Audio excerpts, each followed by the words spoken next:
ಗುಜರಾತ್ ಗಲಭೆ ಪ್ರಕರಣ SIT clean chit ಪ್ರಶ್ನಿಸಿ ಸಲ್ಲಿಸಿದ್ದ ಅರ್ಜಿ ಸುಪ್ರೀಂ ಕೋರ್ಟ್ನಲ್ಲಿ ವಜಾ. ಹಾಗೂ ಅಗ್ನಿಪಥ ನೇಮಕಾತಿ ಪ್ರಕ್ರಿಯೆ ಆನ್ಲೈನ್ ನೋಂದಣಿ ಇಂದಿನಿಂದ ಆರಂಭ. 2023 ಫೆಬ್ರವರಿ ವೇಳೆಗೆ 2 ಹಂತಗಳಲ್ಲಿ ನೇಮಕಕ್ಕೆ ರಕ್ಷಣಾ ಸಚಿವಾಲಯ ಚಿಂತನೆ. ವಾರ್ತೆಗಳ ವಿವರ. ಮುಂದಿನ ತಿಂಗಳ 18ರಂದು ನಡೆಯಲಿರುವ ರಾಷ್ಟ್ರಪತಿ ಚುನಾವಣೆಗೆ ಎನ್ಡಿಎ ಅಭ್ಯರ್ಥಿಯಾಗಿರುವ ಜಾರ್ಖಂಡ್ನ ಮಾಜಿ ರಾಜ್ಯಪಾಲರಾದ ದ್ರೌಪದಿ ಮುರ್ಮು ದೆಹಲಿಯಲ್ಲಿಂದು ನಾಮಪತ್ರ ಸಲ್ಲಿಸಿದರು. राष्ट्रपति पद की उम्मीदवार द्रौपदी मुर्मू और उनके साथ प्रधानमंत्री ರಾಜ್ಯಸಭೆಯ ಪ್ರಧಾನ ಕಾರ್ಯದರ್ಶಿ ಪಿಸಿ ಮೋದಿ ಅವರಿಗೆ 4 ಪ್ರತಿಗಳಲ್ಲಿ ದ್ರೌಪದಿ ಮುರ್ಮು ಅವರು ತಮ್ಮ ಉಮೇದುವಾರಿಕೆ ಸಲ್ಲಿಕೆ ಮಾಡಿದರು. ಈ ವೇಳೆ ಪ್ರಧಾನಿ ನರೇಂದ್ರ ಮೋದಿ, ಕೇಂದ್ರ ಸಚಿವರಾದ ಅಮಿತ್ ಶಾ, ರಾಜನಾಥ್ ಸಿಂಗ್, ಪ್ರಹ್ಲಾದ್ ಜೋಶಿ, ಬಿಜೆಪಿ ರಾಷ್ಟ್ರಾಧ್ಯಕ್ಷ ಜೆಪಿ ನಡ್ಡಾ ಸೇರಿದಂತೆ ವಿವಿಧ ರಾಜ್ಯಗಳ ಮುಖ್ಯಮಂತ್ರಿಗಳು ಹಾಗೂ ವಿವಿಧ ರಾಜ್ಯಗಳ ಎನ್ಡಿಎ ಮಿತ್ರಗಳ ಸಚಿವರು ಉಪಸ್ಥಿತರಿದ್ದರು. मुख्यमंत्री को प्रस्तावक बनाया गया है. तीसरा सेट जो है उसमें हरियाणा और हिमाचल प्रदेश के विधायकों को जगह दी गई है. चौथे सेट में गुजरात के विधायक हैं और इन तमाम उसके बाद वो वहां पे हस्ताक्षर कर रहे हैं अधिकारी और उनको देखने के बाद जो फॉर्मल नामांकन है वो अब इसके बाद शुरू हो जाएगा. जी बिल्कुल आपने सही कहा.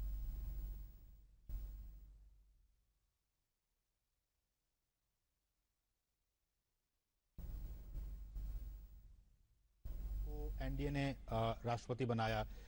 एनडीए 2 की बात है गरीबों के लिए वह काबिले तारीफ है. अब अपने क्रियाकलापों से इसे स्थापित करने की लगातार कोशिश भी करती रही है. वो बिल्कुल. और राजेश, हम इन तस्वीरों में देख भी पा रहे हैं कि जिस तरह से कागजात हैं वो उनको सौंपा गया. उसकी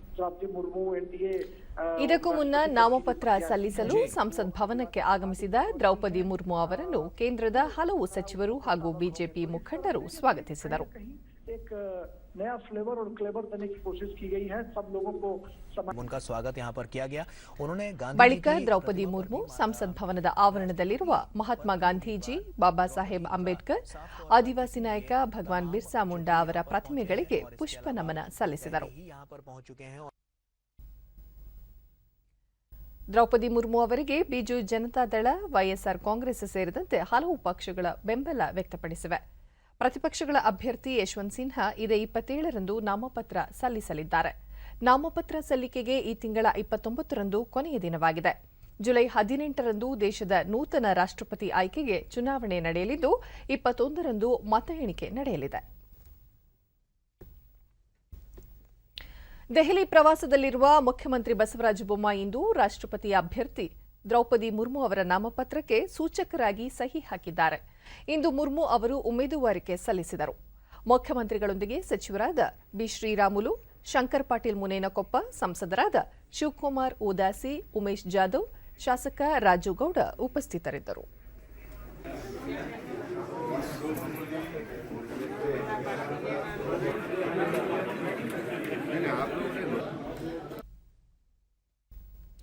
ಬಾಹ್ಯಾಕಾಶ ಕ್ಷೇತ್ರದ ನವೋದ್ಯಮಗಳಿಗೆ ಪೂರಕ ವ್ಯವಸ್ಥೆಯನ್ನು ಅಭಿವೃದ್ಧಿಪಡಿಸುವ ಸಂಬಂಧ ಹಮ್ಮಿಕೊಳ್ಳಲಾಗಿದ್ದ ರಾಷ್ಟ್ರೀಯ ಸಮ್ಮೇಳನ ಬೆಂಗಳೂರಿನಲ್ಲಿಂದು ಜರುಗಿತು.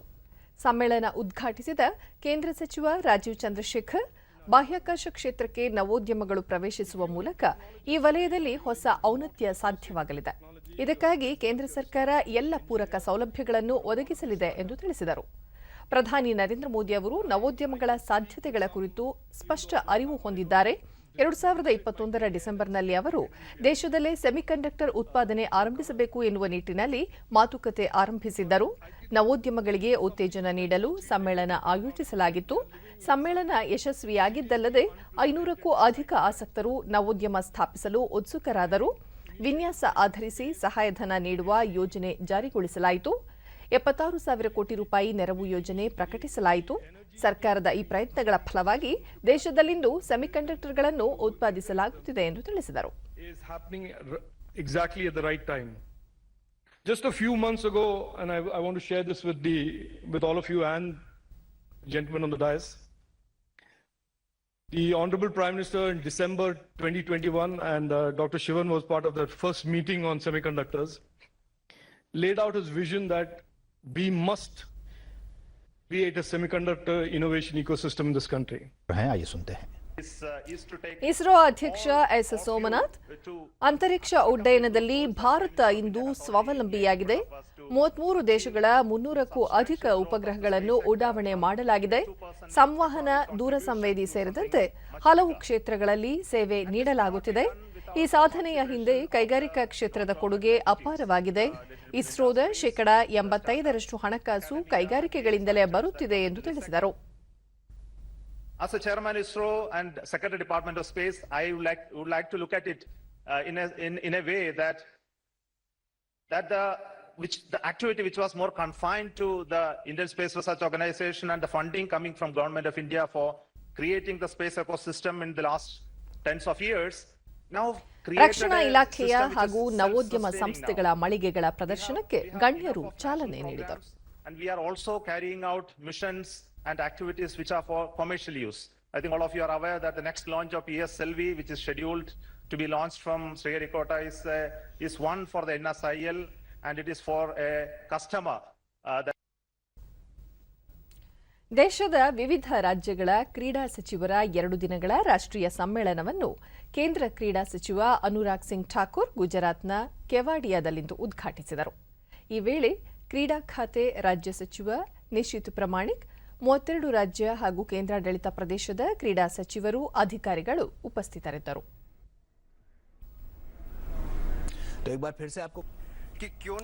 ಬಳಿಕ ಕೇಂದ್ರ ವಾರ್ತಾ ಮತ್ತು ಪ್ರಸಾರ ಹಾಗೂ ಕ್ರೀಡಾ ಸಚಿವ ಅನುರಾಗ್ ಸಿಂಗ್ ಠಾಕೂರ್, ಕ್ರೀಡೆಯಲ್ಲಿ ಜನರ ಸಹಭಾಗಿತ್ವ ಅತ್ಯಗತ್ಯ. ಜನರು ಭಾಗಿಯಾಗುವ ಮೂಲಕ ಕ್ರೀಡೆಯನ್ನು ಜನಾಂದೋಲನವಾಗಿ ರೂಪಿಸಲು ಸಾಧ್ಯ. ಇದರ ಮೂಲಕ ಕ್ರೀಡಾ ಸಂಸ್ಕೃತಿ ರೂಪುಗೊಳ್ಳಲಿದೆ ಎಂದರು. ಸರ್ದಾರ್ ಪಟೇಲರು ಏಕ ಭಾರತ ಶ್ರೇಷ್ಠ ಭಾರತದ ಪರಿಕಲ್ಪನೆಯನ್ನು ಹೊಂದಿದ್ದರು. ಏಕತೆ ಮೂಡಿಸಲು ಕ್ರೀಡೆ ಶಕ್ತಿಯುತ ಮಾಧ್ಯಮವಾಗಬಲ್ಲದು. ಕ್ರೀಡಾಪಟುಗಳು ದೇಶದ ಪರವಾಗಿ ಆಟವಾಡುತ್ತಾರೆ.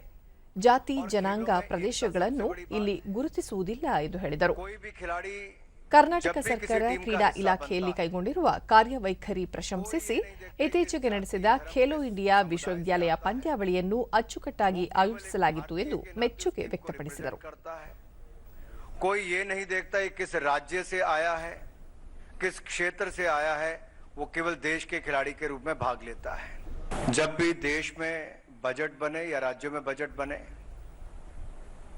अधिकतर यूथ अफेयर्स और स्पोर्ट्स में बजट की दृष्टि से देखा जाए तो बाकी डिपार्टमेंट बहुत बड़े होंगे,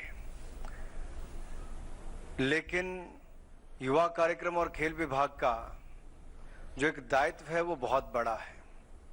उसको बजट के साथ आंकलन नहीं किया जा सकता, क्योंकि हमारे युवाओं की और खेल की वो ताकत है. ಸಮ್ಮೇಳನದಲ್ಲಿ ರಾಜ್ಯದ ಪರವಾಗಿ ಕ್ರೀಡಾ ಸಚಿವ ಡಾ ನಾರಾಯಣಗೌಡ ಪಾಲ್ಗೊಂಡಿದ್ದರು. ಈ ವೇಳೆ ಅವರು ಯುವ ಸಬಲೀಕರಣ ಮತ್ತು ಕ್ರೀಡೆಗೆ ದೇಶದ ಜಿಡಿಪಿಯ 1% ಅನುದಾನವನ್ನು ಮೀಸಲಿಡಬೇಕು, ಜೊತೆಗೆ ಕ್ರೀಡೆ ಅಭಿವೃದ್ಧಿ ಮತ್ತು ಕ್ರೀಡಾ ಚಟುವಟಿಕೆಗಳಿಗೆ ಉತ್ತೇಜನ ನೀಡುವಂತೆಯೂ ಮನವಿ ಮಾಡಿದರು.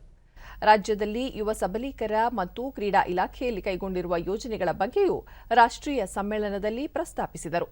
ಇಂದಿನಿಂದ 2 ದಿನಗಳ ಕಾಲ ನಡೆಯಲಿರುವ ಸಮ್ಮೇಳನದಲ್ಲಿ ಕ್ರೀಡೆ ಪ್ರಸ್ತುತ ಸ್ಥಿತಿಗತಿ, ಕ್ರೀಡಾಪಟುಗಳಿಗೆ ಪ್ರೋತ್ಸಾಹ, ಮೂಲಸೌಕರ್ಯಗಳ ಹೆಚ್ಚಳ, ಅಂತಾರಾಷ್ಟ್ರೀಯ ಗುಣಮಟ್ಟದ ವ್ಯವಸ್ಥೆ ಮತ್ತು ಜಾಗತಿಕ ಮಟ್ಟದಲ್ಲಿ ಭಾರತೀಯ ಕ್ರೀಡಾಪಟುಗಳು ಸ್ಪರ್ಧೆಗೆ ಸಿದ್ಧಪಡಿಸುವುದು ಸೇರಿದಂತೆ ಹಲವು ಮಹತ್ವದ ಅಂಶಗಳು ಸಮ್ಮೇಳನದಲ್ಲಿ ಚರ್ಚೆಗೆ ಬರಲಿವೆ.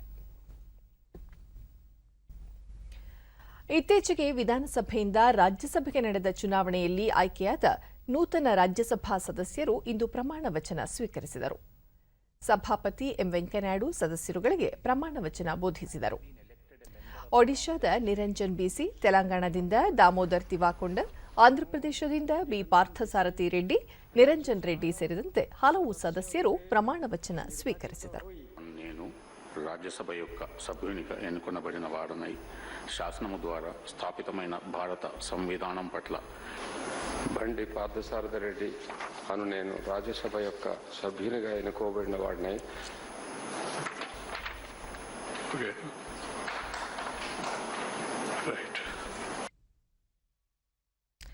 2002ರ ಗುಜರಾತ್ ಗಲಭೆ ಪ್ರಕರಣಕ್ಕೆ ಸಂಬಂಧಿಸಿದಂತೆ ಆಗಿನ ಮುಖ್ಯಮಂತ್ರಿಯಾಗಿದ್ದ ನರೇಂದ್ರ ಮೋದಿ ಅವರನ್ನು ಆರೋಪ ಮುಕ್ತಗೊಳಿಸಿರುವುದನ್ನು ಪ್ರಶ್ನಿಸಿ ಸಲ್ಲಿಸಲಾಗಿದ್ದ ಅರ್ಜಿಯನ್ನು ಸುಪ್ರೀಂ ಕೋರ್ಟ್ ಇಂದು ವಜಾಗೊಳಿಸಿದೆ. ನ್ಯಾಯಮೂರ್ತಿಗಳಾದ ಎಎಂ ಖಾನ್ವಿಲ್ಕರ್ ಹಾಗೂ ಸಿಟಿ ರವಿಕುಮಾರ್ ಅವರಿದ್ದ ನ್ಯಾಯಪೀಠ ಈ ತೀರ್ಪು ನೀಡಿದೆ. ಕಾಂಗ್ರೆಸ್ನ ಮಾಜಿ ಸಂಸದ ಎಹ್ಸಾನ್ ಜಾಫ್ರಿ ಅವರ ಪತ್ನಿ ಜಾಕಿಯಾ ಜಾಫ್ರಿ ಅವರು 2002ರಲ್ಲಿ ನಡೆದಿದ್ದ ಗುಜರಾತ್ ಗಲಭೆ ಪ್ರಕರಣಕ್ಕೆ ಸಂಬಂಧಿಸಿ ನರೇಂದ್ರ ಮೋದಿ ಅವರಿಗೆ ವಿಶೇಷ ತನಿಖಾ ತಂಡ ಕ್ಲೀನ್ ಚಿಟ್ ನೀಡಿರುವುದನ್ನು ಪ್ರಶ್ನಿಸಿ ಮೇಲ್ಮನವಿ ಅರ್ಜಿ ಸಲ್ಲಿಸಿದ್ದರು. ಅಂದು ಗುಜರಾತ್ ಮುಖ್ಯಮಂತ್ರಿಯಾಗಿದ್ದ ನರೇಂದ್ರ ಮೋದಿ ಹಾಗೂ ಇತರ 64 ಜನರನ್ನು ವಿಶೇಷ ತನಿಖಾ ತಂಡ ಆರೋಪ ಮುಕ್ತಗೊಳಿಸಿತ್ತು. ಇದನ್ನು ಪ್ರಶ್ನಿಸಿ ಸಲ್ಲಿಸಲಾಗಿದ್ದ ಮನವಿಯ ವಿಚಾರಣೆಗೆ ವಿಶೇಷ ಮೆಟ್ರೋಪಾಲಿಟನ್ ಮ್ಯಾಜಿಸ್ಟ್ರೇಟ್ ತಿರಸ್ಕರಿಸಿ ಆದೇಶ ನೀಡಿತ್ತು. ಇದೀಗ ಸುಪ್ರೀಂಕೋರ್ಟ್ ಕೂಡ ಅರ್ಜಿಯನ್ನು ವಜಾಗೊಳಿಸಿದೆ. ಪ್ರಧಾನಿ ನರೇಂದ್ರ ಮೋದಿ ಅವರು ಜೂನ್ 26ರಿಂದ ಜರ್ಮನಿ ಮತ್ತು ಯುಎಇ ದೇಶಗಳ ಪ್ರವಾಸ ಕೈಗೊಳ್ಳಲಿದ್ದಾರೆ. ಭಾರತದ ವಿದೇಶಾಂಗ ವ್ಯವಹಾರಗಳ ಕಾರ್ಯದರ್ಶಿ ವಿನಯ್ ಕ್ವಾತ್ರ ಸುದ್ದಿಗೋಷ್ಠಿಯಲ್ಲಿಂದು ಜರ್ಮನಿ ಚಾನ್ಸಲರ್ ಒಲಾಫ್ ಸ್ಕೋಲ್ಜ್ ಅವರ ಆಹ್ವಾನದ ಮೇರೆಗೆ ಪ್ರಧಾನಿ ನರೇಂದ್ರ ಮೋದಿ ಅವರು ಜರ್ಮನಿಗೆ ಭೇಟಿ ನೀಡಲಿದ್ದು G7 ರಾಷ್ಟ್ರಗಳ ಶೃಂಗದಲ್ಲಿ ಪಾಲ್ಗೊಳ್ಳಲಿದ್ದಾರೆ ಎಂದು ತಿಳಿಸಿದರು. ಸಭೆಯಲ್ಲಿ ಹವಾಮಾನ, ಇಂಧನ, ಆರೋಗ್ಯ, ಭದ್ರತೆ ಮುಂತಾದ ವಿಷಯಗಳ ಕುರಿತು ಚರ್ಚೆ ನಡೆಯಲಿದೆ. ಈ ಸಂದರ್ಭ ಪ್ರಧಾನಿ ವಿವಿಧ ರಾಷ್ಟ್ರಗಳ ಮುಖಂಡರೊಂದಿಗೆ ದ್ವಿಪಕ್ಷೀಯ ಮಾತುಕತೆ ನಡೆಸಲಿದ್ದಾರೆ. ಬಳಿಕ ಜೂನ್ 27ರಂದು ದುಬೈಗೆ ತೆರಳಿ ಜೂನ್ 28ಕ್ಕೆ ಯುನೈಟೆಡ್ ಅರಬ್ ಎಮಿರೇಟ್ಸ್ಗೆ ಭೇಟಿ ನೀಡಲಿದ್ದಾರೆ ಎಂದು ಮಾಹಿತಿ ನೀಡಿದರು. ಯುಎಇ ಜತೆಗೆ ಇಂಧನ, ಸುರಕ್ಷತೆ, ವಿದ್ಯುತ್, ವಾಣಿಜ್ಯ, ವ್ಯಾಪಾರ, ಹೂಡಿಕೆ, ಕೌಶಲ್ಯಾಭಿವೃದ್ಧಿ, ಶಿಕ್ಷಣ ಮುಂತಾದ ವಿಷಯಗಳಲ್ಲಿ ಭಾರತ ಬಹು ಆಯಾಮದ ಸಹಭಾಗಿತ್ವ ಹೊಂದಿದೆ. ಯುಎಇ ಜೊತೆಗಿನ ಮೈತ್ರಿಯನ್ನು ವಿಸ್ತರಣೆ ಮಾಡುವ ಸಂಬಂಧ ಚರ್ಚೆ ನಡೆಯಲಿದೆ ಎಂದು ತಿಳಿಸಿದರು. ಇತ್ತೀಚೆಗೆ ಉಂಟಾಗಿದ್ದ ಧಾರ್ಮಿಕ ವಿವಾದಾಸ್ಪದ ವಿಷಯದಲ್ಲಿ ಭಾರತದ ನಿಲುವು ಏನೆಂಬುದು ಎಲ್ಲ ರಾಷ್ಟ್ರಗಳಿಗೂ ಮನದಟ್ಟಾಗಿದೆ. ಈ ಕುರಿತು ಪುನಃ ನಿರ್ದಿಷ್ಟ ಮಾತುಕತೆ ನಡೆಸಬೇಕಾಗಿಲ್ಲ ಎಂದು ಪ್ರಶ್ನೆಯೊಂದಕ್ಕೆ ಉತ್ತರಿಸಿದರು. On the day of the summit, that is 27th of June, Prime Minister is scheduled to participate in 2 sessions along with other partner countries of the G7 summit. One of them, the first one, relates to climate, energy and health, and the second session is on food security and gender equality. Prime Minister will be travelling to United Arab Emirates on 28th of June to pay personal condolences on the passing away of His Highness Sheikh Khalifa bin Zayed Al Nahyan, the former UAE President and Abu Dhabi ruler. This will be Prime Minister's first meeting at the same time with His Highness Sheikh Mohammed bin Zayed Al Nahyan since his election as the new President of the UAE and as the ruler of Abu Dhabi. ಯುದ್ಧ ವಿಮಾನ ಮತ್ತು ಅಂತರಿಕ್ಷಯಾನ ಕಾರ್ಯಕ್ರಮಗಳ ಕುರಿತು ದೆಹಲಿಯಲ್ಲಿಂದು ವಿಚಾರ ಸಂಕಿರಣ ಆಯೋಜಿಸಲಾಗಿತ್ತು. ವಾಯುಸೇನೆಯ ಮುಖ್ಯಸ್ಥ ವಿವೇಕ್ ರಾಮ್ ಚೌಧರಿ ಕಾರ್ಯಕ್ರಮದಲ್ಲಿ ಪಾಲ್ಗೊಂಡು ಯುದ್ಧದ ಸ್ವರೂಪ ಇಂದು ಬದಲಾಗಿದೆ, ಸಾಂಪ್ರದಾಯಿಕ ಮಾದರಿಯಿಂದ ಸೈಬರ್ ಮಾಹಿತಿ ಹಾಗೂ ಬಾಹ್ಯಾಕಾಶ ವಲಯಗಳು ಹೊಸ ಯುದ್ಧ ಭೂಮಿಯಾಗಿ ಮಾರ್ಪಟ್ಟಿವೆ ಎಂದು ಅಭಿಪ್ರಾಯಪಟ್ಟರು. ಭಾರತೀಯ ವಾಯುಸೇನೆ ತನ್ನ ಯುದ್ಧ ಕಾರ್ಯತಂತ್ರ ಮತ್ತು ಕಾರ್ಯಾಚರಣೆಗಳನ್ನು ಮರುಮೌಲ್ಯಮಾಪನಕ್ಕೆ ಒಳಪಡಿಸಿಕೊಳ್ಳಬೇಕಾಗಿದೆ. ಬಹುದ್ರವೀಯ ಜಗತ್ತಿನಲ್ಲಿ ಎದುರಾಗುತ್ತಿರುವ ಸವಾಲುಗಳು ಅಂತಾರಾಷ್ಟ್ರೀಯ ಮಟ್ಟದಲ್ಲಿ ತೀವ್ರವಾಗಿ ಬದಲಾಗುತ್ತಿವೆ. ರಾಜತಾಂತ್ರಿಕ, ಆರ್ಥಿಕ ಮತ್ತು ಮಾಹಿತಿಗಳನ್ನು ಪ್ರಾಥಮಿಕ ಸಲಕರಣೆಗಳನ್ನಾಗಿ ಪರಿಗಣಿಸಬೇಕಾಗಿದೆ ಎಂದು ಹೇಳಿದರು. ಅಗ್ನಿಪಥ ಯೋಜನೆಯಡಿ ಭಾರತೀಯ ವಾಯುಸೇನಾ ನೇಮಕಾತಿಗೆ ಆನ್ಲೈನ್ ನೋಂದಣಿ ಪ್ರಕ್ರಿಯೆ ಇಂದಿನಿಂದ ಆರಂಭಗೊಂಡಿದೆ. ಮೊದಲ ತಂಡದ ನೇಮಕಾತಿಗೆ ಆನ್ಲೈನ್ ಮೂಲಕ ಅರ್ಜಿ ಸಲ್ಲಿಸಬಹುದಾಗಿದೆ. 2023ರ ಫೆಬ್ರವರಿ ವೇಳೆಗೆ ಅಗ್ನಿವೀರರ ನೇಮಕಾತಿ 2 ಹಂತಗಳಲ್ಲಿ ನಡೆಯಲಿದೆ. ಜುಲೈ 24ರಿಂದ ಆನ್ಲೈನ್ ಪರೀಕ್ಷೆಗಳು ಆರಂಭಗೊಳ್ಳಲಿದ್ದು ಡಿಸೆಂಬರ್ ಹೊತ್ತಿಗೆ ಮೊದಲ ತಂಡದ ದಾಖಲಾತಿ ಹಾಗೂ ತರಬೇತಿ ನಡೆಯಲಿದೆ. ಯಶಸ್ವಿಯಾಗಿ 4 ವರ್ಷ ಸೇವೆ ಪೂರ್ಣಗೊಳಿಸಿದ ಅಗ್ನಿವೀರರಿಗೆ ಕೇಂದ್ರೀಯ ಪೊಲೀಸ್ ಪಡೆ, ಕರಾವಳಿ ಭದ್ರತಾ ಪಡೆ ಮತ್ತು ಅಸ್ಸಾಂ ರೈಫಲ್ಸ್ ಸಿವಿಲ್ ಡಿಫೆನ್ಸ್ನಲ್ಲಿ 10% ಮೀಸಲಾತಿ ಕಲ್ಪಿಸಲು ಸರ್ಕಾರ ನಿರ್ಧರಿಸಿದೆ. ಇಲಾಖೆಯ ಅಧಿಕೃತ ಜಾಲತಾಣ http.agnipathvayu.cadac.in ಮೂಲಕ ಅರ್ಜಿ ಸಲ್ಲಿಸಬಹುದಾಗಿದೆ. ಚಾಮರಾಜನಗರ ಜಿಲ್ಲೆಯ ಮಲೆ ಮಹದೇಶ್ವರ ಬೆಟ್ಟದ ಅರಣ್ಯದಲ್ಲಿರುವ ಗಿರಿಜನರು ಸ್ವಾವಲಂಬಿ ಬದುಕಿಗಾಗಿ ಜೇನು ಕೃಷಿಯನ್ನು ಅವಲಂಬಿಸಿದ್ದಾರೆ. ವಿಶೇಷವೆಂದರೆ ವಿದ್ಯಾವಂತ ಯುವಕರೇ ಈ ಕೃಷಿಯಲ್ಲಿ ಹೆಚ್ಚು ತೊಡಗಿರುವುದು ಕಂಡುಬಂದಿದೆ. ಮಲೆ ಮಹದೇಶ್ವರ ಬೆಟ್ಟದ ವನ್ಯಜೀವಿ ಧಾಮ ಅಪಾರ ಪ್ರಮಾಣದ ನೈಸರ್ಗಿಕ ಸಂಪತ್ತಿನಿಂದ ಕೂಡಿದೆ. ಈ ವನ್ಯಧಾಮದಲ್ಲಿರುವ 60ಕ್ಕೂ ಹೆಚ್ಚು ಗ್ರಾಮಗಳಿವೆ. ಗ್ರಾಮದ ಹಾಗೂ ಸುತ್ತಮುತ್ತಲಿನ ಹಾಡಿಗಳಲ್ಲಿ ವಾಸಿಸುವವರು ತಮ್ಮ ಜೀವನೋಪಾಯಕ್ಕಾಗಿ ಕಾಡಿನಲ್ಲಿ ಸಿಗುವ ನೆಲ್ಲಿ, ಪಾಚಿ, ಜೇನು ಹಾಗೂ ಸಿರಿಧಾನ್ಯಗಳನ್ನು ಬೆಳೆದು ಮಾರಾಟ ಮಾಡುತ್ತಿದ್ದಾರೆ. ಪ್ರಧಾನಮಂತ್ರಿ ಆತ್ಮನಿರ್ಭರ ಯೋಜನೆಯಿಂದ ಪ್ರೇರಣೆಗೊಂಡ ವಿದ್ಯಾವಂತ ಯುವಕರು ಜೇನು ಕೃಷಿಯಲ್ಲಿ ತೊಡಗಿಸಿಕೊಂಡು ಹೆಚ್ಚಿನ ಆದಾಯ ಗಳಿಸುತ್ತಿದ್ದಾರೆ. ಜೇನು ಕೃಷಿಕರ ಜಮೀನುಗಳಿಗೆ ಜಿಲ್ಲಾಧಿಕಾರಿ ಚಾರುಲತಾ ಸೋಮಲ್, ಸಹಾಯಕ ಅರಣ್ಯ ಸಂರಕ್ಷಣಾಧಿಕಾರಿ ಏಡುಕೊಂಡಲು ಭೇಟಿ ನೀಡಿದರು. ಕಡಿಮೆ ವೆಚ್ಚದ ಜೇನು ಪೆಟ್ಟಿಗೆಗಳ ತಯಾರಿಕೆ ಕೇಂದ್ರಗಳನ್ನು ಪರಿಶೀಲನೆ ನಡೆಸಿ ಮಾಹಿತಿ ಪಡೆದುಕೊಂಡರು. ಡಿಡಿ ನ್ಯೂಸ್ನೊಂದಿಗೆ ಸಹಾಯಕ ಅರಣ್ಯ ಸಂರಕ್ಷಣಾಧಿಕಾರಿ ಏಡುಕೊಂಡಲು ಇಲ್ಲಿನ ಯುವಕರ ಬಳಿ ಸಲಹೆ ಪಡೆದು ಮತ್ತಷ್ಟು ಗ್ರಾಮಗಳಲ್ಲಿ ಜೇನು ಕೃಷಿ ವಿಸ್ತರಿಸುವ ಯೋಜನೆ ಇದೆ. ಜೇನು ಪೆಟ್ಟಿಗೆ ತಯಾರಿಕೆಗೆ ಬೇಕಾಗಿರುವ ಲಾಂಟನ ಹಾಗೂ ಸೆನ್ನ ಕಳೆ ಗಿಡಗಳನ್ನು ಬಳಸಿಕೊಳ್ಳಲು ಸಲಹೆ ನೀಡಲಾಗಿದೆ ಎಂದರು. ಅದರಲ್ಲಿ 100% ಜನರು ಈ ಕಾಡು ಮೇಲೆ ಅವಲಂಬಿತರಾಗಿದ್ದಾರೆ. ಆದ್ದರಿಂದ ನಾವು ಒಟ್ಟಿಗೆ ಜನರಿಗೆ ಉದ್ದೇಶ ಕಲ್ಪಿಸುವುದು ಮತ್ತು ಲಾಂಟನ ಮತ್ತು ಈ ಸಣ್ಣ ಕಲ ತೆಗುವುದು ಒಟ್ಟಿಗೆ ನಾವು ಮಾಡಬೇಕು ಅಂತ ಉದ್ದೇಶದಿಂದ ನಾವು 2-3 ಯೋಜನೆಗಳನ್ನು ನಾವು ರೂಪಿಸಿಕೊಂಡಿದ್ದೀವಿ. ನಾನು ಯಾವ ತರ ಜೀವನ ಮಾಡಬೇಕು. ಕೃಷಿಕ ಪೊನ್ನಾಚಿ ಮಹದೇವಸ್ವಾಮಿ 4 ಎಕರೆ ಜಮೀನಿನಲ್ಲಿ ಪ್ರಧಾನಮಂತ್ರಿ ಆತ್ಮನಿರ್ಭರ ಯೋಜನೆಯಡಿ ಜೇನು ಕೃಷಿ ನಡೆಸುತ್ತಿದ್ದೇವೆ. ಇದರಿಂದ ಹೆಚ್ಚಿನ ಆದಾಯ ಕೂಡ ಗಳಿಸುತ್ತಿದ್ದೇವೆ ಎಂದರು. ಈ ಅಡಿಯಲ್ಲಿ ನಾನು ಒಂದು ಜೀವನ ಕಟ್ಕೊಬಹುದು ಅಂತ, ಹಾಗಾಗಿ ನಾನು ಜೇನು ಸಾಕಾಣಿಕೆಯನ್ನ ನಾನು ಪ್ರಾರಂಭಿಸಿದೆ. ಜೇನು ಸಾಕಾಣಿಕೆ ಪ್ರಾರಂಭಿಸಿದಾಗ ನನಗೆ ಕೇಂದ್ರ ಸರ್ಕಾರದ ಒಂದು ಯೋಜನೆಯಿಂದ ನಾನು ಸ್ವಂತ ಉದ್ಯೋಗನ ಕಂಡುಕೊಂಡು ಇವಾಗ ಸುಮಾರು ಇಲ್ಲಿ ಒಂದು 200-300 ಬಾಕ್ಸ್ಗಳು ಜೇನು ಕುಟುಂಬನ ನಾನು ಸಾಕಾಣಿಕೆ ಮಾಡಿ ಶುದ್ಧವಾದಂತಹ ಗ್ರಾಹಕಿ ರೂಪ ಇಲ್ಲಿ ತಯಾರಿಸಿದ ಜೇನು ಯಾವುದೇ ಕಲಬೆರಕೆ ಇಲ್ಲದೆ ಶುದ್ಧ ಜೇನುತುಪ್ಪವಾಗಿದ್ದು ಹೆಚ್ಚಿನ ಪೌಷ್ಟಿಕಾಂಶವನ್ನು ಒಳಗೊಂಡಿದೆ ಎಂದರು. ಜೇನುತುಪ್ಪನ ತಗೊಳಕ್ ಬಂದಾಗ ಅದ್ರ ಬಗ್ಗೆ ಕೇಳಿದಾಗ ಸರ್ ನನಗೆ ಕೊಟ್ಟರು ಜೇನುತುಪ್ಪನ ಟೇಸ್ಟ್ ಮಾಡೋದಕ್ಕೆ. ಟೇಸ್ಟ್ ಮಾಡಿದೆ, ಬಹಳ ಚೆನ್ನಾಗಿದೆ. ಏನಂತಂದ್ರೆ ಇವರು ಇಲ್ಲೇ ಜೇನನ್ನ ಸಾಗಾಣಿಕೆ. ಗ್ರಾಹಕಿ ರೇಣುಕಾರಾಜ್ ಮಲೆಮಹದೇಶ್ವರ ಬೆಟ್ಟಕ್ಕೆ ಬಂದಾಗ ಜೇನುತುಪ್ಪ ಖರೀದಿಸುತ್ತೇವೆ, ಹೆಚ್ಚು ರುಚಿಕರವಾಗಿರುತ್ತದೆ ಎಂದರು. ನಾನು ತುಂಬಾ ಟೈಮ್ ಯೂಸ್ ಮಾಡಿದ್ದೀನಿ, ಹಾಗಾಗಿ ಮತ್ತೆ ಬಂದು ಕೂಡ ಇಲ್ಲೇ ತಗೊಂಡೋಗ್ತಾ ಇದ್ದೇನೆ, ಖುಷಿ ಅನ್ಸುತ್ತೆ. ಮಹಾರಾಷ್ಟ್ರದಲ್ಲಿ ರಾಜಕೀಯ ಬಿಕ್ಕಟ್ಟು ಮುಂದುವರೆದಿದ್ದು ದಿನೇ ದಿನೇ ಉದ್ಧವ್ ಠಾಕ್ರೆ ಬಣದ ಸಂಖ್ಯೆ ಕುಸಿಯುತ್ತಿದೆ. ಉದ್ಧವ್ ಠಾಕ್ರೆ ಅವರ ಆಡಳಿತದ ಕಾರ್ಯವೈಖರಿಯನ್ನು ವಿರೋಧಿಸಿ ಏಕನಾಥ್ ಶಿಂದೆ ನೇತೃತ್ವದಲ್ಲಿ ಸುಮಾರು 40ಕ್ಕೂ ಹೆಚ್ಚು ಶಾಸಕರು ಗುವಾಹಟಿಯಲ್ಲಿ ಬೀಡುಬಿಟ್ಟಿದ್ದಾರೆ. ತಮ್ಮೊಂದಿಗೆ ಹಲವು ಶಾಸಕರು ಉಪಸ್ಥಿತ ಇರುವುದನ್ನು ಖಾತರಿಪಡಿಸುವ ವಿಡಿಯೋ ಚಿತ್ರಣವನ್ನು ಏಕನಾಥ್ ಶಿಂದೆ ಬಣದ ಶಾಸಕರು ಬಿಡುಗಡೆ ಮಾಡಿದ್ದಾರೆ. ಈ ಘಟನೆಯಿಂದ ವಿಚಲಿತರಾಗಿರುವ ಉದ್ಧವ್ ಠಾಕ್ರೆ ಪಕ್ಷದ ಇತರೆ ಶಾಸಕರು ಮತ್ತು ಮುಖಂಡರ ತುರ್ತು ಸಭೆಗಳನ್ನು ನಡೆಸಿ ಶಾಸಕರ ಮನವೊಲಿಸಿ ವಸ್ತುಸ್ಥಿತಿಯನ್ನು ಸಹಜ ಸ್ಥಿತಿಗೆ ತರುವ ಕಸರತ್ತು ನಡೆಸಿದ್ದಾರೆ. वहीं बागी एकनाथ शिंदे के खेमे ने डिप्टी स्पीकर को पत्र लिखा है, जिसमें उन्होंने शिंदे को विधायक दल का नेता बताया है.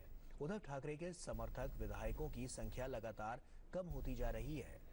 पार्टी के बागी नेता एकनाथ शिंदे के खेमे ने ताकत दिखाने के लिए गुवाहाटी के रेडिसन ब्लू होटल में विधायकों की तस्वीरें जारी की. वहीं एनसीपी कांग्रेस ने महाविकास आघाड़ी गठबंधन के प्रति विश्वास जताया है. ಶುದ್ಧ ಕುಡಿಯುವ ನೀರು ಪಡೆಯಲು ಹಲವರು ಹರಸಾಹಸ ಪಡುತ್ತಾರೆ. ಇತ್ತೀಚಿನ ದಿನಗಳಲ್ಲಿ ಕೆಲ ಮನೆಗಳಲ್ಲಿ ಶುದ್ಧ ನೀರಿಗಾಗಿ ಸಾವಿರಾರು ರೂಪಾಯಿ ವೆಚ್ಚ ಮಾಡುವುದೂ ಉಂಟು. ಆದರೆ ಬೆಳಗಾವಿಯ ಇಂಜಿನಿಯರಿಂಗ್ ಪದವೀಧರ ಅತಿ ಕಡಿಮೆ ವೆಚ್ಚದ ಸಾಧನದಿಂದ ಶುದ್ಧ ಕುಡಿಯುವ ನೀರು ಬಳಕೆಯ ಫಿಲ್ಟರ್ ಆವಿಷ್ಕರಿಸಿದ್ದಾರೆ. ಈ ಕುರಿತ ವರದಿ ಇಲ್ಲಿದೆ. ಮನುಷ್ಯನ ಬಹುತೇಕ ಅನಾರೋಗ್ಯಗಳಿಗೆ ಅಶುದ್ಧ ಕಲುಷಿತ ನೀರಿನ ಸೇವನೆಯೇ ಕಾರಣ ಎಂಬುದು ವೈದ್ಯಕೀಯ ವಿಜ್ಞಾನದ ಅಭಿಪ್ರಾಯ. ಶುದ್ಧ ಕುಡಿಯುವ ನೀರಿನಿಂದ ಆರೋಗ್ಯ ಪಡೆಯಲು ಸಾಧ್ಯ. ಈ ನಿಟ್ಟಿನಲ್ಲಿ ಬೆಳಗಾವಿಯ ಎಂಜಿನಿಯರಿಂಗ್ ಪದವೀಧರ ನಿರಂಜನ್ ಕಾರಗಿ ಕಂಡುಹಿಡಿದಿರುವ ಸಾಧನ ಆಶಾದಾಯಕವಾಗಿದೆ. ಕೇವಲ 30 ರೂಪಾಯಿ ದರದಲ್ಲಿ ಅಶುದ್ಧ ನೀರನ್ನು ಸಂಸ್ಕರಿಸಿ ಕುಡಿಯಲು ಯೋಗ್ಯವನ್ನಾಗಿಸುವ ಫ್ರೀ ಫಿಲ್ಟರ್ ಸಾಧನವನ್ನು ಆವಿಷ್ಕರಿಸಿದ್ದಾರೆ.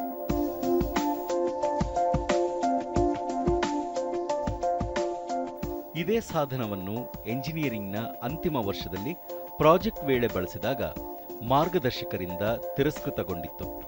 ಇದನ್ನೇ ಸವಾಲಾಗಿ ಸ್ವೀಕರಿಸಿದ ನಿರಂಜನ್ ಕಡಿಮೆ ವೆಚ್ಚದಲ್ಲಿ ಪರಿಣಾಮಕಾರಿ ಸಾಧನವನ್ನು ಅಭಿವೃದ್ಧಿಪಡಿಸುವ ಮೂಲಕ ಗಮನ ಸೆಳೆದಿದ್ದಾರೆ. ನಿರಂಜನ್ ಅವರ ಈ ಆವಿಷ್ಕಾರ ರಾಜ್ಯ ಸರ್ಕಾರದ ಎಲಿಮೆಂಟ್ 100 ಸಮಾವೇಶದಲ್ಲಿ ಪ್ರಶಸ್ತಿಗೆ ಭಾಜನವಾಗಿದ್ದು